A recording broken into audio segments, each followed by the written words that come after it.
Ça, c'est vraiment une, très bonne question. C'est un vaste sujet. On avait pas mal étudié ça avec, Paul, un ami à moi qui est, tu sais, bah, fondateur de la Paris Investor Week et pourquoi? Parce qu'on essayait de comprendre, ce qui était en train de se passer.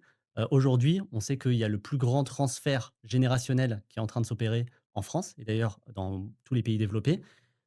Donc en fait, il y a de plus en plus de jeunes naturellement qui vont devoir s'intéresser, à la finance et en gros de ce que j'ai pu en tout cas constater, je dirais qu'il y a 3 choses principales. La première des choses, c'est, factuellement, les retraites.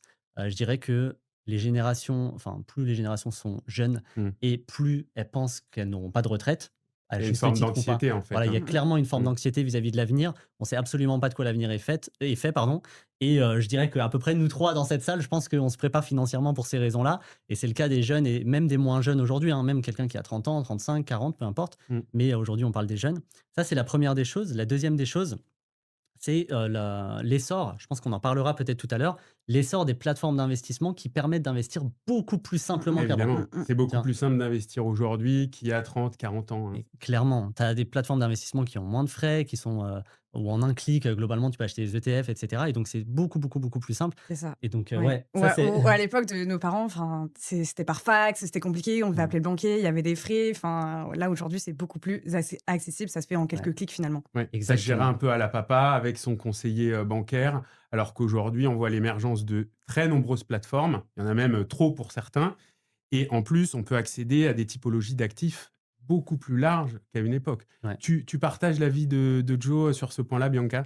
Ah oui, totalement. Bah, niveau accessibilité, hein, comme je le disais, moi, je sais que mes parents, à titre personnel, n'ont jamais, investi parce que ça les concernait pas, enfin, c'était, comment faire finalement pour investir en bourse? Personne nous expliquait, c'était compliqué alors qu'aujourd'hui, bon, bah, on y reviendra, hein, mais aux réseaux sociaux, l'information est beaucoup plus accessible et aujourd'hui, acheter une action, ça se fait en 2 secondes, quoi, en Ouais, 2-3 clics. Alors, exactement. vous l'avez dit tous les 2, investir n'a jamais été aussi accessible, mais est-ce que c'est vraiment une bonne chose, Bianca? Ouais.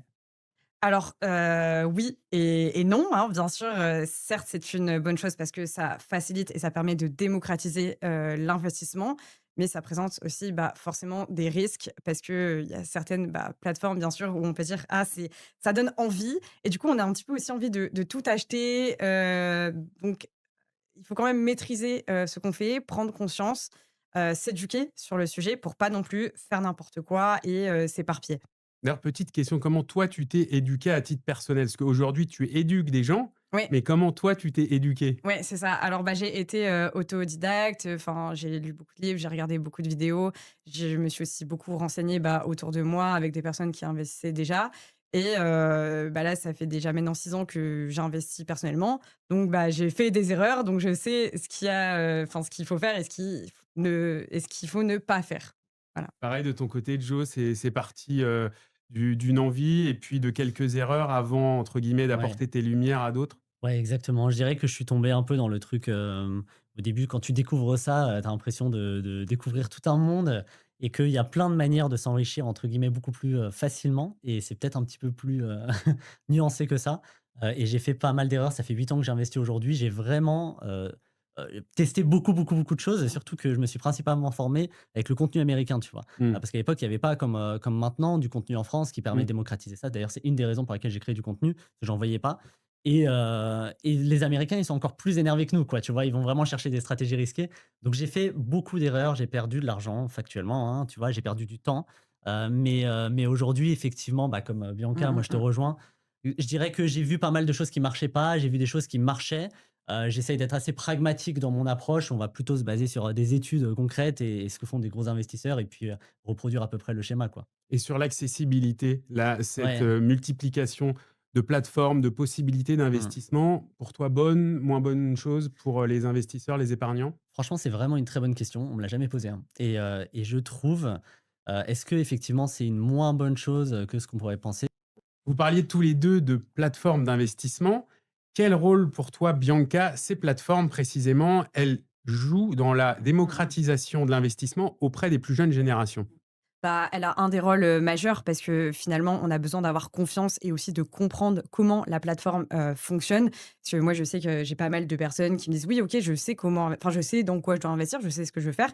Mais quand j'arrive sur la plateforme, bah, je comprends rien. Il y a plein de graphiques partout, il y a plein de fonctionnalités. Donc le fait aussi déjà de simplifier, une plateforme, bah, voilà, ça permet de mieux la comprendre, de mieux l'utiliser.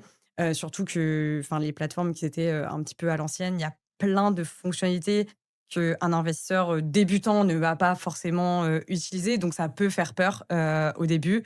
Alors que les nouvelles plateformes entre guillemets, d'investissement qui ont une interface qui est plus simple, bah, je pense que ça peut aussi donner forcément plus envie, parce qu'on va mieux comprendre, comment ça fonctionne. On est sur, téléphone, on peut le faire en C'est quelques ça clics. aussi C'est le les téléphone. usages digitaux aussi qui Oui. parlent à ces générations-là, Ouais, quoi. tout à fait, parce que c'est vrai que maintenant, enfin, bon, les ordinateurs, bien sûr, on continue de les utiliser, mais moi, personnellement, je fais aussi beaucoup de mon téléphone, c'est fait en quelques clics, c'est automatisé, c'est beaucoup plus simple et pratique. Ton regard, sur la question, Joe? Ouais. Bah, moi, à titre perso, j'investis pas depuis mon téléphone. J'ai même supprimé l'application de mon téléphone parce que, je rentrais, enfin, moi, je rentrais clairement dans l'écueil de je regarde mon portefeuille tous les jours et Ouais. tout, Ah donc ouais. j'ai complètement supprimé, l'application. Je sais que si je le fais pas, ça marchera pas. Hem, je suis un peu mitigé, j'avoue, par rapport aux applications. Je me dis: «Est-ce qu'elles sont vraiment nécessaires pour que les gens se forment, s'informent et commencent à investir?» J'en sais rien. Moi, j'ai l'impression que les gens commencent à investir en grande partie parce qu'ils voient du contenu là-dessus, qui est gratuit, qui est accessible et qui leur montre que c'est simple. C'est des gens «simples» entre guillemets.